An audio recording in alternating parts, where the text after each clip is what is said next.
So today we're talking about accessory exercises, which is everything other than your main lifts. Like in the powerlifting context, that's going to be squat, bench, and deadlift. Um, and this is not including like close variations of those movements either. So pauses, different bars, tempo, bands, chains, that kind of stuff. I would classify that more as like a supplemental lift or like a close variation. So this is more things like lat pull downs, bicep curls, leg extensions, that sort of stuff. So first off, like how much thought do you actually put into your accessory exercises? For most people, it's not nearly enough. And a good illustration of this is this example workout. So if you did 3 singles on deadlift, 3 sets of 3 on pause squats, RDLs, split squats, and adductor machine, fairly typical-ish kind of leg day, the percentage of the actual workload being done is made up like 83% by those accessories, and the total duration is like 43% of that is from the accessories as well. So this kind of helps show if accessories make up that much of the muscular work that you're actually doing, then it's deserving of a lot more thought and effort than most people put into it. Now, workload is definitely not a good metric. I don't generally use it because like a 500-pound squat done once is the same thing as 5 100-pound squats, which are clearly not equal. So it doesn't have any sort of scale of the relative difficulty of what you're doing. And also, machines cause a problem with this because they have levers and pulleys and stuff like that. So you can't equate like 100 pounds on a machine to 100 pounds of free weights. But it is still a good illustration of a large chunk of your actual like muscular work is coming from accessories, and they're worth paying a lot more attention to. So they should be both well chosen and planned out, and you need to put a lot more effort and intent into like how you perform them as well. So that's kind of the goal of today. We're trying to do them justice in terms of how much effort we put into them, and this will help you in terms of getting stronger, building more muscle, improving mobility without having to do like boring stretches all the time, and reduce your risk of injury. So before we get into it, a little bit of my credentials. This is my second year as the assistant coach for Team USA at the IPL World Championships. I'm also an educator for the USPA's coaching certification program.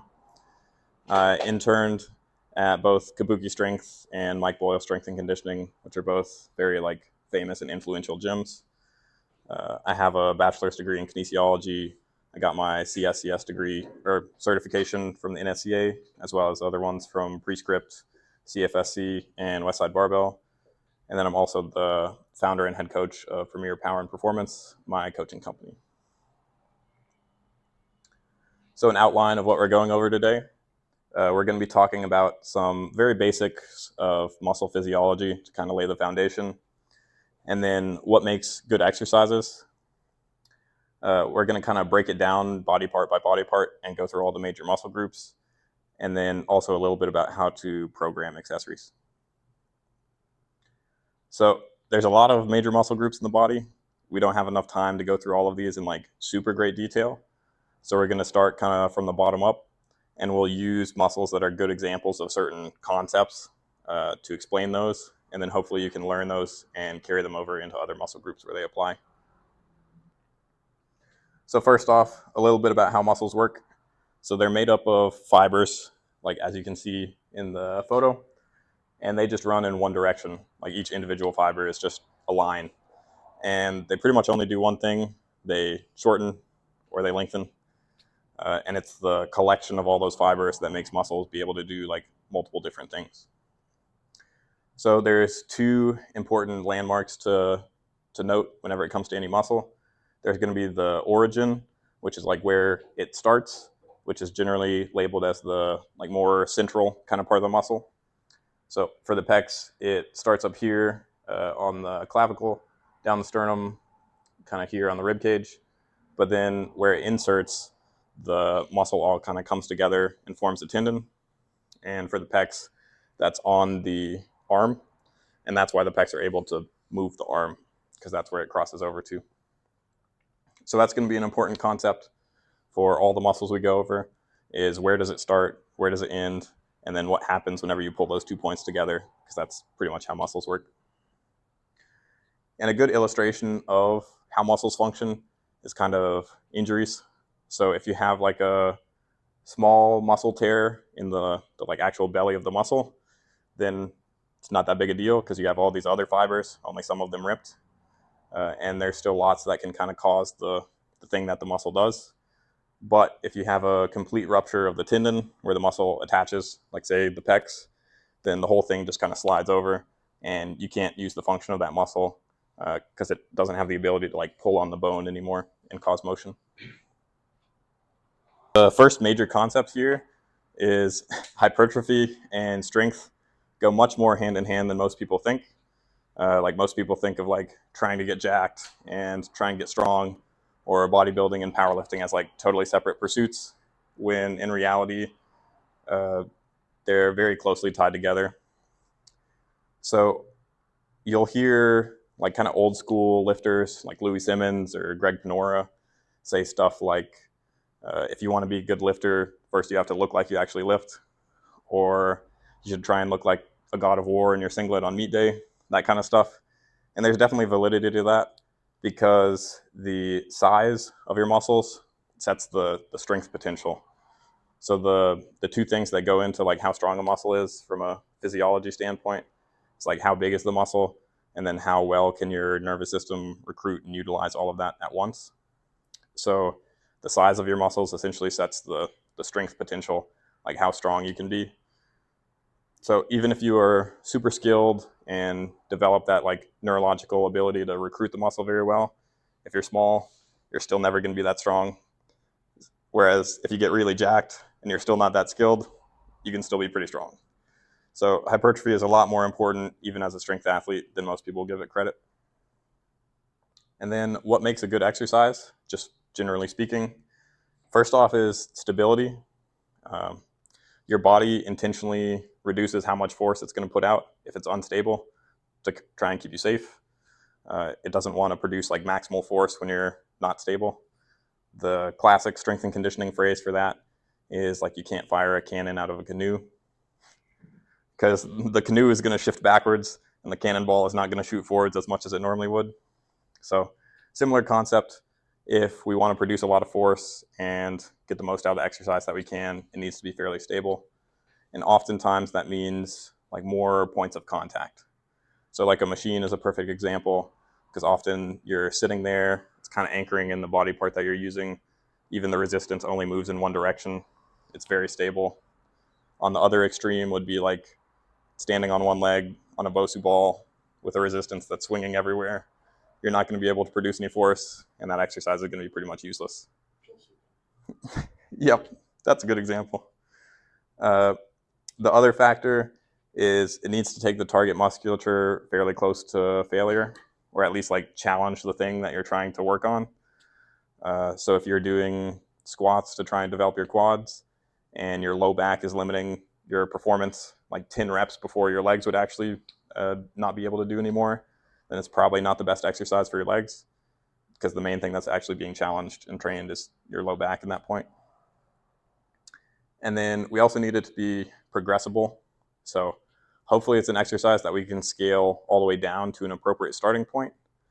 Like a Nordic hamstring curl or pull-ups is a good example of like a movement where the barrier to entry is kind of high. If you're not super strong for how large you are, then it's going to be hard to get people to be able to first do that movement. But the other thing is we want it to be something that we can use for a long time. There's no point in doing a movement that only has utility for like 2 or 3 weeks, whenever there's others that we can continue to load and train for months on end. And then there's also some more advanced concepts that can kind of play into it, like the length of the muscle that we're training it through, the resistance profile of the exercise, and like secondary benefits like try and get mobility out of these. But we'll cover all of those kind of as we go. So in terms of accessories specifically, the first thing to go over in terms of like having a good accessory is transfer of training. It's more of like a overseas term. The one that we normally use in America, like currently, is like specificity. how well is the movement that we're doing going to transfer over to the thing that we're actually trying to improve, in this case, like our competition lifts. And the things that tend to influence like whether it's going to transfer or not is how similar is it in velocity, force, and joint angles. So if something is being trained very quickly, it's probably not going to transfer to something that's very slow, which is why like plyometrics, jumping type stuff, is probably not the best use of your time as a powerlifter. Or I guess another good example is like, I'm probably stronger than Usain Bolt, but I don't sprint faster than him, because even though I can produce more force, it's at a much slower velocity. I'm not good at like high speed, explosive force production. So the velocity that you're training at really matters. And for powerlifting, that's always going to be very slow, low velocity, high force kind of things. And then low force movements are not going to transfer to high force movements. And the joint angles need to be fairly similar. So if you only did elbow extension through this kind of range of motion, it's not necessarily going to help you get better at something that was much deeper in terms of how much elbow flexion you're going through. And in general, I think transfer of training is a little overrated, because like we just talked about, hypertrophy kind of sets the strength potential, like how strong can you be. So I would tend to lean towards just accessories that help you get as jacked as possible, and then worrying about like getting strong can come from the main lifts and the close variations, rather than trying to use the accessories to directly build those main lifts. But another way to view it is Westside Barbell has a classic kind of theory or way of framing it, where it's like their competition bench is built by their close grip bench press. Like if that goes up, the comp bench is going to go up too. Their dumbbell bench kind of builds their close grip. Their skull crushers build their dumbbell bench. Their push downs build their skull crushers. So like ultimately, all of these things help the one above it get better, which eventually ends up being the competition bench. So I think that's a fine way of thinking about it too. There's nothing wrong with that, if it helps you kind of justify the ones at the bottom, because it is true that like tricep push downs are probably not going to directly build your competition bench press. We're starting kind of bottom up in terms of muscles, and I think the calves are a good example of how when muscles cross multiple joints, they do multiple things. So there's two major calf muscles. There's the gastrocnemius, which starts above the knee and runs out all the way down past the ankle onto the heel, whereas the soleus is only on the lower leg. It doesn't cross the knee. So the gastrocnemius does two things. It is going to push the ankle down like that, but it also flexes the knee, because if you shorten these 2 points together, that's pulling that closed. Whereas the soleus does not cross that joint, so it has no action at the knee. All it does is push the ankle down like that. But that also means the position of the knee is going to influence how long the gastrocnemius is during the exercise, whereas it's not going to change anything for the soleus. So a lot of you have probably heard seated calf raises are good for the soleus. Standing calf raises are better for training your gastrocnemius. That's because of the muscle length. So if you bend the knee and then do calf raises, the gastrocnemius, which crosses the knee, is now going to be shorter, and it's not going to be trained through like as long a muscle length, and it's not going to be as active. And we actually see that like theory kind of backed up in terms of like practice. So there was a study comparing, there's like one leg each. So one leg did seated, one leg did standing for calf raises, and the muscle growth of various muscles was reported. So we've got the lateral and medial gastrocnemius. So that's going to be the black is standing and the white is seated. So as you see, there's very little muscle growth with the seated and a whole lot with the standing. And then the soleus is this one. Pretty comparable between the two exercises, but maybe a little bit more in the seated calf raise. And then this is the whole tricep surae, which is just referring to the calf muscles, because there's the lateral and medial head of the gastrocnemius and the soleus. So that's what makes it up. So the key thing to note is soleus is pretty comparable regardless of what position the knee was in. The gastrocnemius is much better trained with straight leg calf raises. So it demonstrates we want muscles to be in fairly lengthened positions. It matters what is happening at the various different joints that a muscle crosses. And just whenever it comes to calf training, the vast majority of your calf training should probably be done with straight leg variations rather than seated, because it pretty much develops all of the calf better. The soleus is pretty comparable, and the gastrocnemius is much greater. So then the hamstrings are somewhat similar. It actually crosses both the hips and knees, with the exception of one specific portion of the bicep femoris. But unless you are hyper-specific with bodybuilding or rehab, then that doesn't really matter. You can kind of lump it all together. So it originates on the bone up here, where whenever you sit, your body weight kind of transfers down through, and then it's going to cross down onto the lower leg. So it does two things. It extends the hips, like straightens them, and flexes the knee. So if you do both of those at once, that's the fully shortened position of the muscle. If you did the opposite of those, so like flex the hip and had straight knees, that's the fully lengthened position. And that kind of intuitively makes sense, because think about like any hamstring stretch that you've ever done.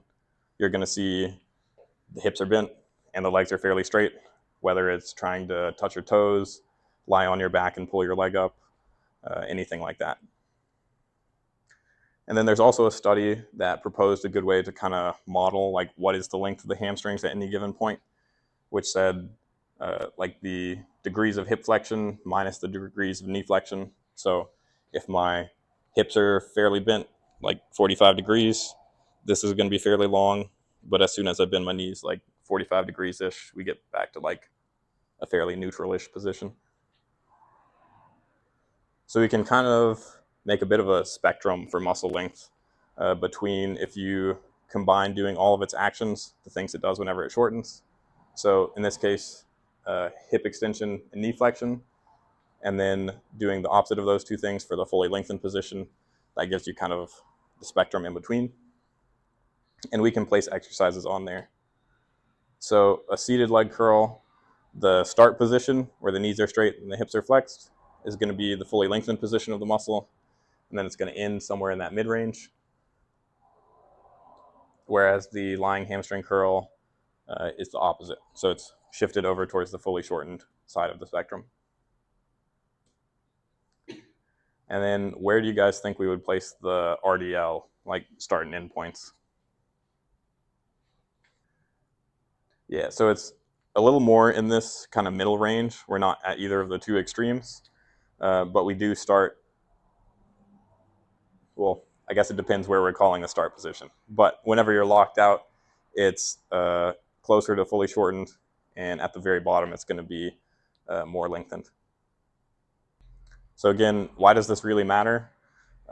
We have studies, again, with the hamstring specifically, where one leg did seated and one leg did lying hamstring curls, and they found that all the biarticular hamstring muscles, the ones that cross both joints, rather than that one part that just crosses the knee, had 14% growth rather than the 9% growth with the lying version.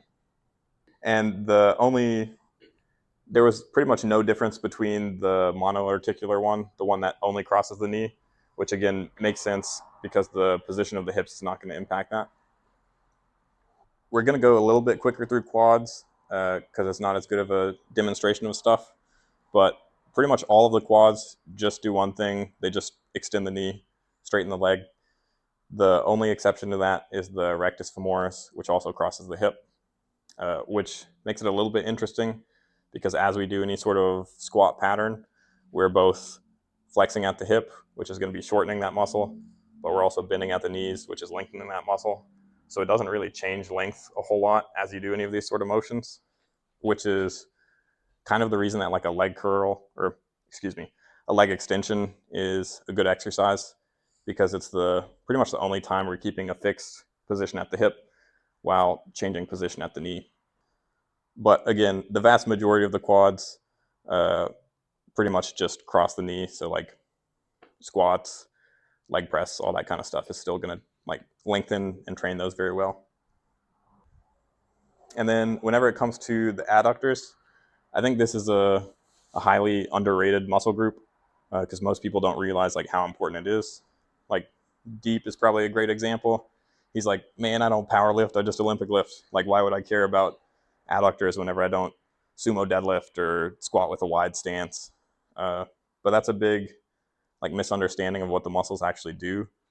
So in the bottom position of a squat, when you're in deep hip flexion, the adductors are probably actually the main hip extender. They're the thing that are like gonna take you from here to there, ignoring what is happening at the knees. And there's a study that modeled like how much the glutes contribute versus the adductors, and the adductors did more than 50% of hip extension in a deep hip flexion position. So even if you don't sumo deadlift or anything like that, it should still be massively important to you because they're a big contributor to hip extension. And pretty much anyone that cares at all about strength is going to value hip extension to a high degree. But the adductor magnus specifically is the one that we're concerned about. There's a few other adductors, but most of those kind of just pull the leg inwards. So whenever we're doing adductor exercises, generally speaking, we're going to try and bias the adductor magnus. How would you bias that, like exercise selection? Sure. So like a Copenhagen side plank is a good example. We want to keep the hip extended as we do it rather than letting it kind of like fall into hip flexion. So make sure that you're staying like nice and long as you're doing Copenhagen side planks is a good example.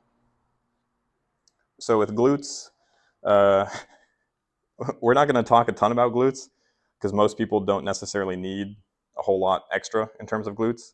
They're already trained a lot by squats, deadlifts, the accessories that we're already doing, like split squats, leg press, RDLs, all that kind of stuff.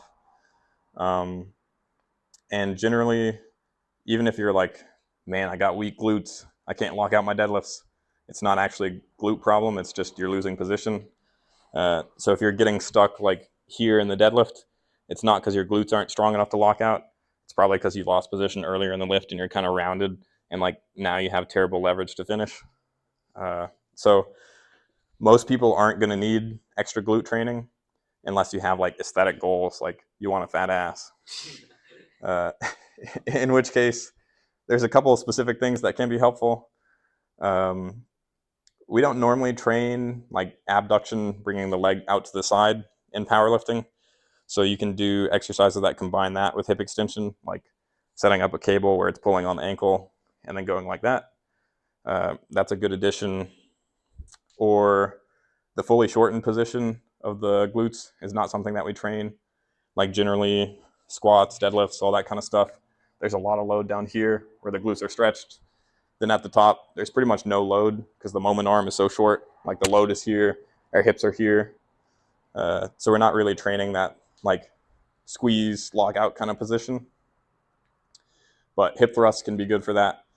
And I chose hip thrusts and glute medius kickbacks specifically because they don't add a whole lot of stress for hamstrings, quads, low back. So we can train the glutes without impacting like the other exercises that we're trying to do for powerlifting. Some of you might be like, why did you group abs and obliques together? Because most people think of obliques as doing like two things, like lateral flexion or rotation.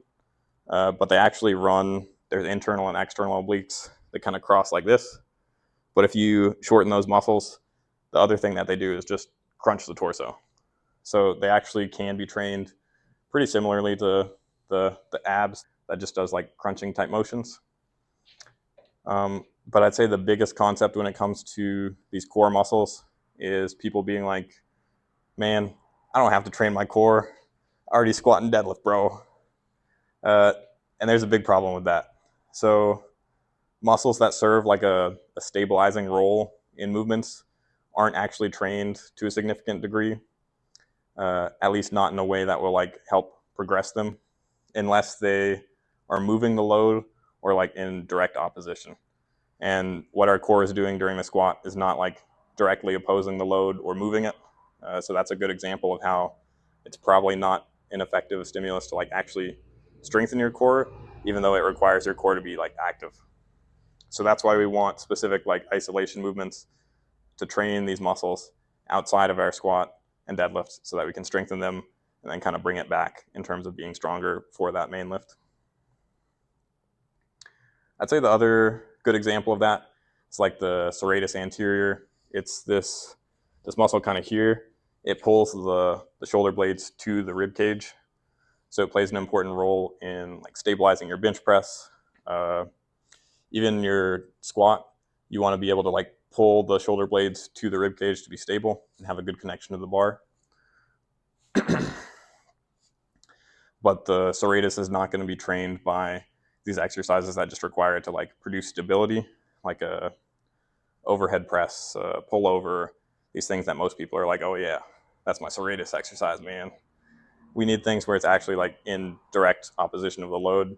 So push-ups where we're being pushed this way and we're actively like pulling the shoulder forwards, or dips. Those are movements that would like actually train the serratus rather than just have it be active.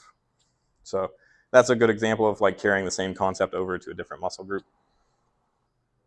All right, so we made it to the first practical like hands-on section. I'd like to run through a goblet deficit split squat, straight leg sit-ups, and Copenhagen side planks. And we can do some like progressions of those as is suitable for like how strong we are. Split squats are a huge staple in programming for most of my clients, pretty much year round, because they do a couple things really well. So the glutes are a bit of like a fan-shaped muscle, like that, in terms of how the fibers run. So to fully lengthen them, we not only need to like have the hips flexed, but we can also have it come slightly across to get greater length. And the split squat lets us do that because you want to turn your pelvis in slightly towards the front working leg. And it also trains a couple different like ranges of motion that a lot of people like struggle with. So it helps us develop that mobility and maintain it. So the front leg has a bit of internal rotation. Like you can kind of see that, but also as the pelvis drops, the relative position towards the pelvis is much greater. And then also hip extension. So this back leg is behind the body. That's something that a lot of people struggle with.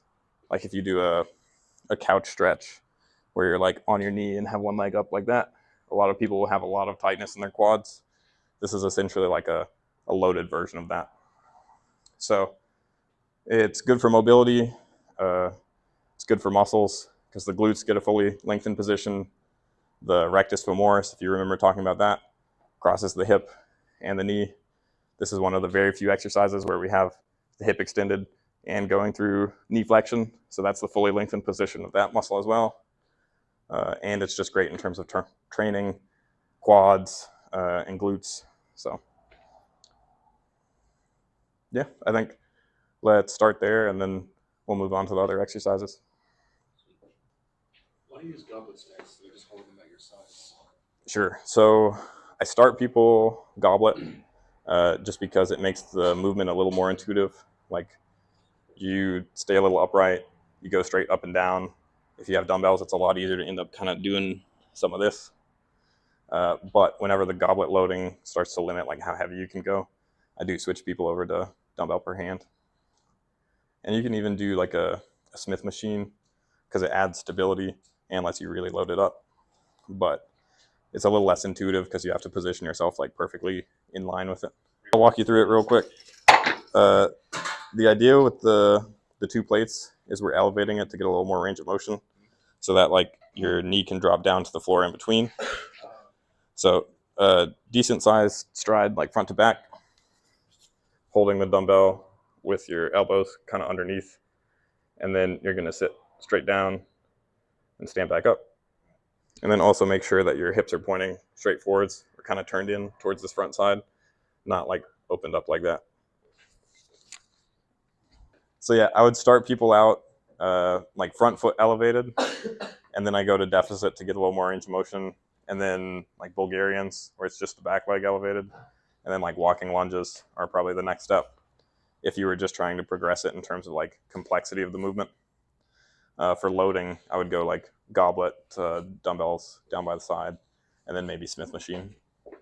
And you can load this one up. Like I think the heaviest I've ever gone on the deficit split squats was 110s per hand for like 2 sets of 8, something like that. We're doing pretty well on time. I might just add in one more here. So most of these split squats are going to bias more like forward knee travel and be really good for the quads, like here. But a reverse lunge is something that I like for like building conventional deadlifts because it's a little more like glute and hip oriented.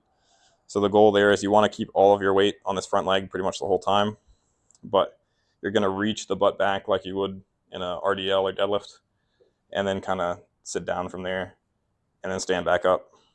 But again, the goal is to keep pretty much like all the weight on this leg pretty much the whole time.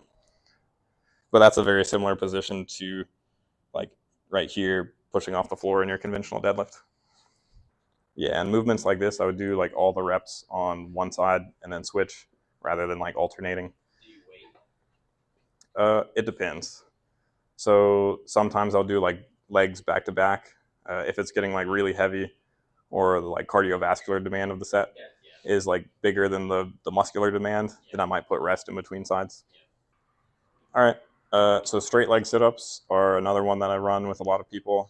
I think it's specific in terms of what we need from the abs, because in powerlifting, a big thing that we're looking for is like we want to be able to pull the rib cage down, because when you're under a squat bar, you're naturally going to be kind of here.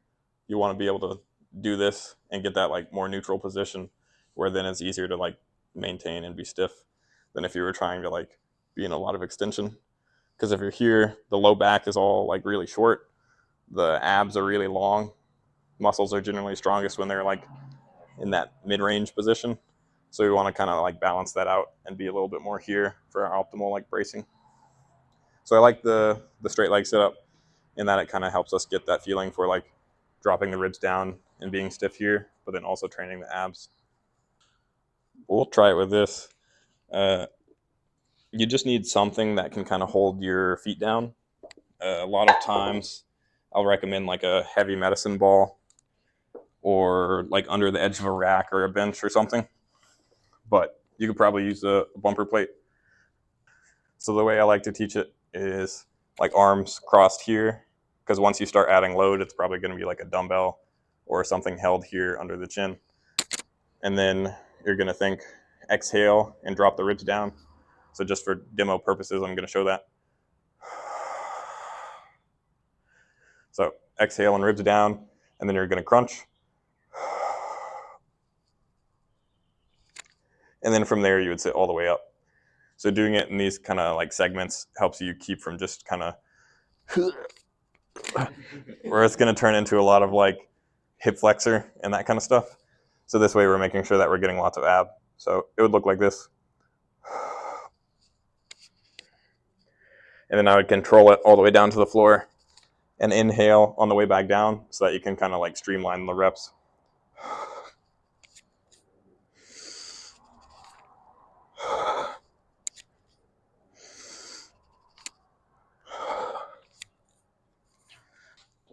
So this makes a good like starting point. And then as people get better with this, you can move to doing it on like a decline bench, because you're manipulating gravity so that you're going down to here. It's going to be hardest when you're like at that horizontal position. So rather than having that part of the range of motion like cut off and supported by the floor, you're having to like actually control it while on the decline bench. And then from there, you can go to like a GHR bench. So we actually have one back there if anyone is feeling brave. Yeah. But you can always add load to it if you wanted. So you say when you're adding load for the sit-ups Yep. to keep the weight under your chin? Yeah. The way I've done it in the past is I would usually put like a kettlebell like around my sternum area. Sure. Would the weight be more adequately loaded if it were to be like over here instead of like down here? Pretty much the same position. Like once you have like something this bulky, Yeah. like it's going to be somewhere in this range. It's going to be very similar. It's just if it's like too low on the torso, it doesn't have like as long a moment arm. You know, like if you're rotating at the hips and you're holding it here, it's not going to apply much load. Here is a bit more. I just don't like the prisoner position of like behind the head, because like this promotes a lot of extension if you're holding the weight back here, and if we're trying to like crunch, then it's probably not the best. So I like here rather than like trying to be overhead. Same thing for like this. Like that's a huge moment arm, but at the same time, it's going to promote a lot more like ribcage flare. And it's going to be a lot harder for people to like actually use their abs. Gotcha. All right. You got it. So how would you hold this? Like this? Yeah, and like fairly high up. So like right there. And like hold it against you rather than like trying to hold it like that. Because once you get at that like top here? position. Yeah. Yeah.